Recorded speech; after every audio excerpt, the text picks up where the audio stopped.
کو یہ بریفنگ دیں گے کہ کس طریقے سے جو قیمتیں ہیں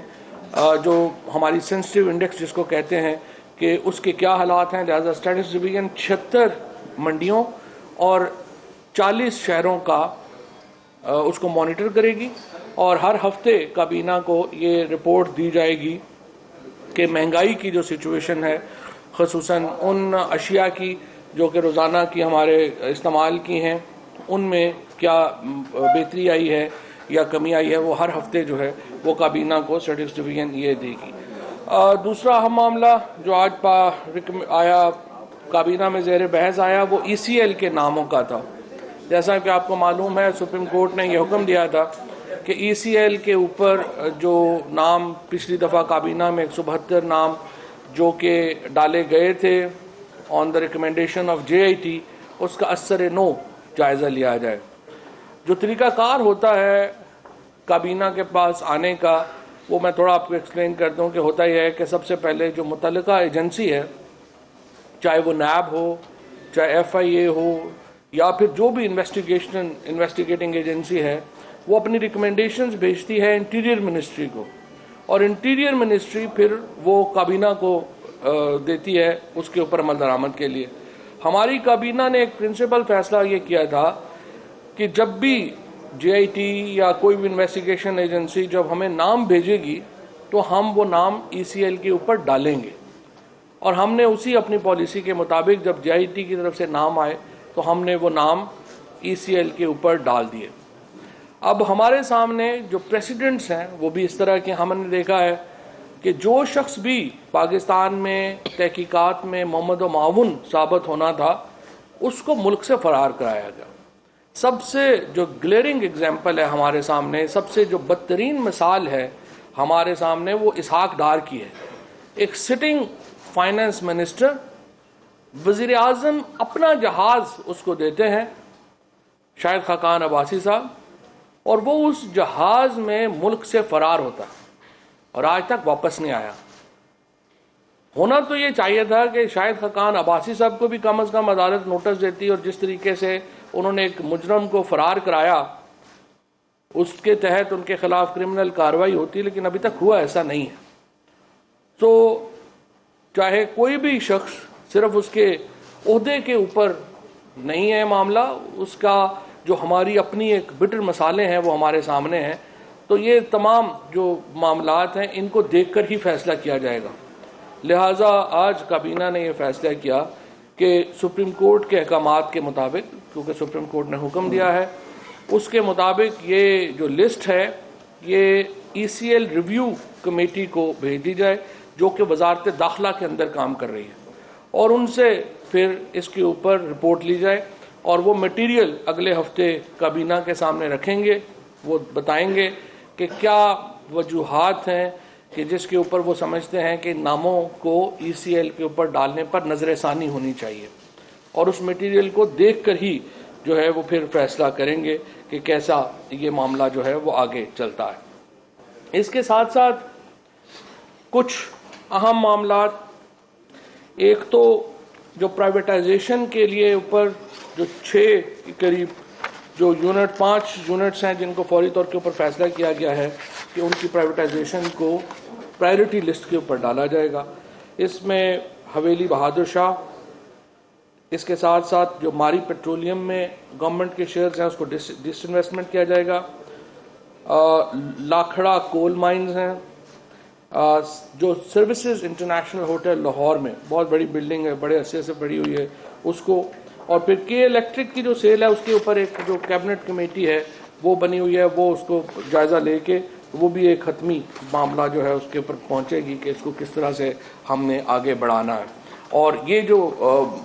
یونٹس ہیں ان کو پرائیویٹائزیشن میں ایکسل پہ ڈالا گیا ہے. اس کے ساتھ ساتھ میں تھوڑا سا آپ کو یہ بتا دوں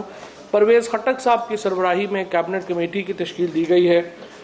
آج حتمی جو ایک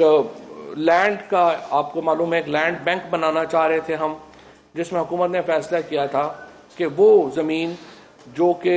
ایک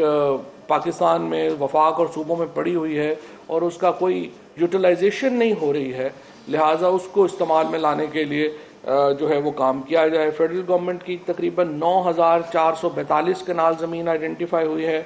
پنجاب کی تقریباً 56,000 کنال زمین آئیڈینٹیفائی ہوئی ہے. خیبر پختونخوا کی 5,258 کنال جو ہے زمین وہ آئیڈینٹیفائی ہوئی ہے. یہ ساری زمین ایک لینڈ بینک میں جائے گی اور وہاں سے پھر اس کو مختلف جو استعمال ہے اس میں لایا جائے گا. لیکن ابھی پرویز خٹک صاحب کو آج یہ ہدایت کی گئی ہے کہ تقریباً جو 150 کے قریب جو پرائم پراپرٹیز ہیں پاکستان کی، جن کے بارے میں سب کو پتہ ہے کہ وہ وہاں پر ہیں لیکن ان کی جو ہے وہ ڈسپوزل نہیں ہو پا رہی، تو وہ آئیڈینٹیفائی کریں گے کہ یہ جو لینڈ ہے اس کو وہ کس طریقے سے ڈسپوز آف کریں. اور وہ سوموار کو یہ کمیٹی ملے گی اور اگلی کیبنٹ میٹنگ میں یہ لسٹ پیش کرے گی ان 100-150 پراپرٹیز کی، 150 کے قریب پراپرٹیز کی جو کہ پرائم جگہیں ہیں جن کو ہم شروع کرنا چاہ رہے ہیں کہ ان کو جو ہے وہ پرائیویٹائز کیا جائے. اسلام آباد ہائی کورٹ میں 3 ججز کی ویکینسیز کا اضافہ کیا گیا ہے. اسلام آباد ہائی کورٹ میں پہلے جو ججز کی تعداد تھی وہ 6+1 تھی، یعنی 6 ججز تھے اور 1 چیف جسٹس صاحب تھے. اب اس میں 9 ججز ہوں گے اور 1 چیف جسٹس جو ہے وہ ہوں گے. ایک اور اہم فیصلہ جو کیا گیا ہے وہ پاورٹی ایلیویشن کو لے کر کے کیا گیا ہے. پاورٹی ایلیویشن اس گورنمنٹ کا ایک پرائم پروگرام ہے، جیسا کہ آپ کو معلوم ہے فلیگ شپ پروگرام ہے، جس میں کہ تمام جو پرائم منسٹر صاحب کی ایک بہت کنسرن ہے، غریب ترین لوگوں کے بارے میں ان کی کنسرن ہے، اور اس کو وہ چاہتے ہیں کہ ہم ایسے اقدامات کریں کہ لوگ غربت سے باہر نکل سکیں. اور اس کے لیے ایگزسٹنگ اس وقت جو سکیمز ہیں ان میں بے نظیر انکم سپورٹ پروگرام یعنی بسپ، پاکستان بیت المال، زکوٰۃ عشر development, Pakistan poverty alleviation fund, employees old age benefit institution, workers welfare fund, Pakistan micro finance investment company, national rural support programme. اس کے ساتھ ساتھ جو پروونشل چل رہے ہیں ان میں پنجاب بیت المال، زکوٰۃ عشر ڈپارٹمنٹس ہیں،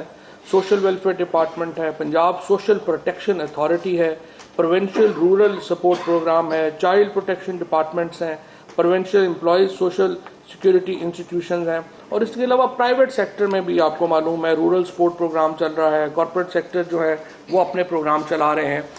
اب ہم نے یہ کیا ہے کہ ان تمام آرگنائزیشنز کو یہ جو فوکسڈ ہیں سوشل پروگرامز کے اوپر اور پاورٹی ایلیویشن کے اوپر، ان کو ہم نے ایک کمیٹی میں لے آئے ہیں اور پاورٹی ایلیویشن کوآرڈینیشن کونسل قائم کی گئی ہے، جس کی سربراہ ڈاکٹر ثانیہ نشتر ہوں گی. اور ڈاکٹر ثانیہ ان تمام محکموں کے ساتھ کوآرڈینیٹ کر کے ایک کوآرڈینیٹڈ پروگرام جو ہے وہ ہم لے کر کے آئیں گے، جس کا جو بنیادی مقصد ہے وہ یہ ہوگا کہ ہم جو ایک پورا جو غریب ترین لوگ ہیں، ہو رہا ہے کہ بیت المال بھی فنڈنگ کر رہا ہے، زکوٰۃ بھی فنڈنگ کر رہا ہے، بسپ بھی پیسے دے رہا ہے اور بھی دے رہا ہے، لیکن ہم دیکھ رہے ہیں کہ اس کا کوئی افیکٹو طریقہ کار نہیں ہے. لہذا ان تمام کو اکٹھا کر کے، اور ڈاکٹر ثانیہ جو ہے ان کو یہ ریکویسٹ کی گئی ہے کہ ایک کوآرڈینیٹڈ ایفرٹ ہونی چاہیے صوبوں کی اور ان تمام جو ہمارے ڈپارٹمنٹس ہیں، پروگرامز ہیں ان کی، تاکہ ایک افیکٹو طریقہ جو ہے وہ نظر آ سکے. اس کے ساتھ ایڈیشنل کسٹمز ڈیوٹی جو ہے وہ ابالش کر دی گئی ہے، ختم کر دی گئی ہے on the temporary import of major equipment of exploration drilling wells. Offshore میں جو ڈرلنگ ہوتی ہے اس میں جو مشینری ہے آپ کو معلوم ہے کہ بہت ہیوی مشینری اس میں آتی ہے اور وہ بہت مہنگی مشینری ہے، اس کے اوپر ڈیوٹی بھی بہت زیادہ ہے. اب ہمارا انٹرسٹ یہ ہے پاکستان کا کہ انویسٹر آئیں اور ہمارے ہاں تیل میں، گیس میں انویسٹمنٹ کریں، ایکسپلوریشن کریں، اور اس مقصد کے لیے جو ہماری ڈیوٹیز ہیں، کسٹم ڈیوٹیز ہیں، وہ بہت زیادہ ہے. کوشش جو ہماری حکومت کا ایک فورن انویسٹمنٹ کے لیے ایک جو انڈر لائن پالیسی ہے وہ یہ ہے کہ ہم فورن انویسٹمنٹ آنے کے اوپر ٹیکس نہیں ہونا چاہیے، انویسٹمنٹ سے جو کمائی ہوگی وہ ٹیکس ہوگی. لہذا تاکہ اس سے ایک ایفرٹ یہ ہے کہ ہمارے ملک میں انویسٹمنٹ جو ہے وہ بڑھے، انویسٹمنٹ جو ہے وہ اس کو جو ہے وہ زیادہ جو ہے وہ اس کو انکریجمنٹ ملے، اور اس کے لیے جو ہے وہ ہم اس کو کر رہے ہیں. اور یہی بھی جو ہمارا ایک کوشش ہے جو کسٹم ڈیوٹی ختم کرنے کی، وہ بھی foreign investment in oil and gas exploration جو ہے اس سے ہمیں امید ہے کہ اس کو فائدہ ہوگا۔ کراچی کا جیسا کہ آپ کو معلوم ہے کہ جو مینڈیٹ ملا پاکستان تحریک انصاف کو، ہم اپنا فرض سمجھتے ہیں کہ کراچی میں جو لوگوں کی محرومیاں ہیں ان کو دور کرنے کے لیے ہم اپنا حصہ اور ہم اپنا کردار ادا کریں، اور اس کی وجہ یہ بھی ہے کہ کراچی پاکستان کا ایک معاشی کیپٹل ہے، ہمارا اکنامک ہب ہے، اور ضروری ہے کہ کراچی میں ڈیولپمنٹ ایکٹیویٹی ہو۔ اب کراچی میں ڈیولپمنٹ ایکٹیویٹی کے لیے ظاہر ہے کہ ہم اومنی گروپ پہ تو نہیں بھروسہ کر سکتے۔ یہ تو بڑی سمپل بات ہے کہ آپ پیسے دے دیں مراد علی شاہ صاحب اینڈ کمپنی کو، اور پتہ چلے کہ وہ پیسے بعد میں دبئی میں برآمد ہوں گے، وہ پیسے دوبارہ لندن میں برآمد ہوں گے۔ تو پھر اس کے لیے ہم نے یہ طریقہ کار سوچا کہ اپنے پیسے جو ہیں، جو وفاق جو ہے، جو ایڈیشنل پیسے کراچی کے لیے اور سندھ کے لیے کچھ جنریٹ کرے گا، کیونکہ سندھ کے جو پیسے ہیں وہ تو انفارچونیٹلی ہم نے دیکھا ہے کہ کس طرح جو 2000 ارب روپیہ جو سندھ کے اوپر لگنا چاہیے تھا، جو سندھی عوام کا حق تھا کہ ان کے اوپر خرچ ہو، بدقسمتی سے وہ اومنی گروپ کے ذریعے اور باقی زرداری گروپ آف کمپنیز کے ذریعے وہ پیسہ تو دبئی اور لنڈن میں خرچ ہوا،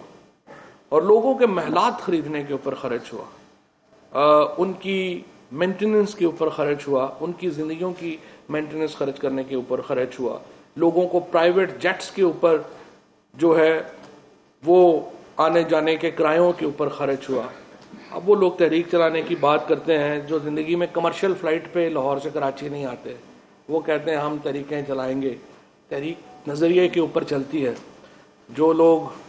رات کو نرم و گداز بستر پہ جن کو نیند نہیں آئی، ان کو جیل کی چٹائیوں پہ کہاں نیند آئے گی؟ لہٰذا یہ دھمکیاں تو نہ ہی دیں، اور اپنے جو کیسز ہیں ان کی پر توجہ دیں۔ اور امید یہی ہے، سپریم کورٹ نے چونکہ کہا ہے کہ اس کے اوپر جی آئی ٹی کے اوپر بات نہیں کرنی ہے، ہم بات نہیں کر رہے، لیکن کچا چٹھا تو سب کو پتہ ہے، جانے نہ جانے گل نہ جانے باغ تو سارا جانے ہے۔ پیپلز پارٹی ہی کے 4-5 لوگ ہیں، ان کو ہی نہیں پتا، ورنہ سندھ کے پورے لوگوں کو پتا ہے کیا ہوا، ایک ایک بچے کو بھی پتا ہے۔ جب کوئی بچہ جو ہے وہ اس کو پینے کا پانی نہیں ملتا، جب تھر میں جو مائیں ہیں جب وہ بچوں کو پیدا کرتی ہیں اور وہ بچے زندہ نہیں رہ پاتے، ان کو اچھی طرح پتا ہے پیسہ کدھر گیا۔ اس لیے کسی کی بددعائیں ہیں جو ان کو لے ڈوبی ہیں، ورنہ جس طرح کا نظام سسٹم انہوں نے بنایا ہوا تھا وہ تو نہیں، اس کو تو کوئی خطرہ درپیش نہیں تھا۔ یہ تو کسی ماں کی دعائی ہے، بد دعائی ہے جو ان کو لے ڈوبی ہے۔ بہرحال یہ ایک ہائی پاورڈ کمیٹی جو ہے وہ کراچی میں بنائی گئی ہے، اس میں تمام جو ہمارے ایم این ایز ہیں اور وہاں کے leader of opposition Shamim Naqvi صاحب ہیں، آفتاب صدیقی صاحب ہیں، یہ عمران اسماعیل صاحب جو ہیں گورنر سندھ جو ہیں وہ اس کے کنوینئر ہوں گے، علی زیدی صاحب ہیں، ووڈا صاحب ہیں، فیصل صاحب زواری ہیں، نجیب ہارون صاحب ہیں، خرم شیخ زمان ہیں، نعیم بٹ ہیں، اور اس میں جو باقی ہمارے M N As M P As کی ہیں وہ شامل ہیں، اور یہ سارے لوگ جو ہیں یہ کوشش کریں گے کہ ایک کراچی کو ایلیویشن کا جو معاملہ ہے وہ اس کو اٹھایا جا سکے۔ اس کے ساتھ ساتھ میں آپ کو یہ بتاؤں کہ جو ایک ایف سی کی جو ریز ہونی ہے، F C headquarter raise ہونا ہے بلوچستان میں، ساؤتھ اور نارتھ میں، اس کے لیے آج جو کابینہ نے ایک انیشل اوور آل جو پروجیکٹ ہے وہ تقریباً 55 ارب روپے کا پروجیکٹ ہے، انیشل اس کی جو تقریباً 2.81 بلین روپیز کی جو منظوری ہے وہ آج کابینہ نے دی ہے۔ یہ ہمارے لیے بڑی کہہ لیجئے کہ تکلیف دہ بات ہے۔ ہمارا جو جوان اس وقت سیاچن کے اوپر، اس شدید سردی میں سیاچن کے اوپر پاکستان کی سرحدوں کی حفاظت کر رہا ہے، یا بلوچستان کے سنگلاخ پہاڑوں کے اوپر جو اس وقت وطن کی خدمت کر رہا ہے، جس قسم کی سہولتیں ہمیں ان کو دینی چاہیے، ہم اپنی معیشت کی جو کنسٹرینٹس ہیں اس کی وجہ سے ان کو نہیں دے پاتے۔ ان کے پاس جو ایک ماڈرن ایکوپمنٹس ہیں، اس طرح کی جو ایک ماڈرن رہنے کی سہولتیں ہیں وہ ہم نہیں دے پاتے، اور اس کی بڑی وجہ ظاہر ہے بے شمار وجوہات ہیں، ان میں جب آپ لندن میں جب قیادت لندن میں دبئی میں محلات بنانے شروع کر دے تو ظاہر ہے کہ پھر ان کو وہ سہولتیں جو ہیں وہ نہیں مل سکتی. لیکن بہرحال ہم نے کوشش کی ہے کہ اس سارے معاملے میں جو کچھ نہ کچھ جو ہے وہ دیا جا سکے. 130 ملین یوروز کا ایک لون جو ہے وہ اپروو کیا گیا ہے، جس سے کہ جو پشاور BRT کا جو اگلا حصہ ہے جو کہ افغانستان بارڈر چمکنی سے آگے کا جو ہے وہ کمپلیٹ کیا جائے گا. اس کے بعد یہ پشاور کا جو ایک کہہ لیجیے کہ this will become one of the most modern transport hub in the country, جہاں پر تمام جو آپ کی جو ٹرین ہے، آپ کا جو بس ہے، جو تمام ہیں وہ اس سے چلیں گے. گڑ کا میرا خیال ہے گڑ کا میں مس کرے گا. گڑ جو ہے، گڑ کی برآمد کے اوپر پابندی جو ہے وہ مکمل طور کے اوپر ختم ہو گئی ہے. پابندی اس طرح کی تھی بھی نہیں، لیکن افغانستان میں یہ ہوا تھا کہ ہماری جو گڑ کی پروڈکشن ہے وہ زیادہ تر KP سے افغانستان جاتی تھی. اس کے اوپر ڈیوٹی تھی پہلے 5% تھی، افغانستان نے اس کو بڑھا کے 20% کر دیا، جس کی وجہ سے ہماری گڑ کی پروڈکشن جو ہے اس کو افیکٹ آئی. اب ہمارے افغانستان سے جو بات چیت ہوئی ہے اس کے نتیجے میں گڑ کے اوپر جو ڈیوٹی ہے وہ 2.5% کر دی گئی ہے. لہٰذا اب جو گڑ ہے وہ دوبارہ بانٹ جانا شروع ہو گیا ہے. اس کے ساتھ ساتھ کابینہ نے یہ ہدایت کی ہے صوبوں کو کہ وہ جو گڑ کی پروڈکشن ہے اس کے حوالے سے انکریجنگ پالیسیز لیں، اور جو کسان اپنے جو ایک طرف تو ظاہر ہے ملیں کسان کو جو ہے وہ شوگر ملیں جو ہیں وہ کسان کو سکویز کر رہی ہیں کہ اس کو وہ پیسے پورے نہیں دیتی، اوپر سے آپ نے گڑ کے اوپر پابندی لگائی ہوئی ہے کہ آپ نہیں بنا سکتے. لہٰذا وفاقی کابینہ نے یہ بہتر سمجھا ہے کہ جو گڑ کی پروڈکشن ہے اور گڑ کی ایکسپورٹ ہے اس کے اوپر سے نہ صرف یہ کہ پابندیاں ہٹائی جائیں بلکہ آسانیاں پیدا کی جائیں، اور کسان جو ہے وہ اپنی جو پروڈکشن اس گڑ بنانے کے لیے جو مشینری ہے وہ بھی برآمد کر سکے گا، اور یہ پروڈکشن جو ہے وہ جاری ہوگی. جناب thank you very much. Thank you.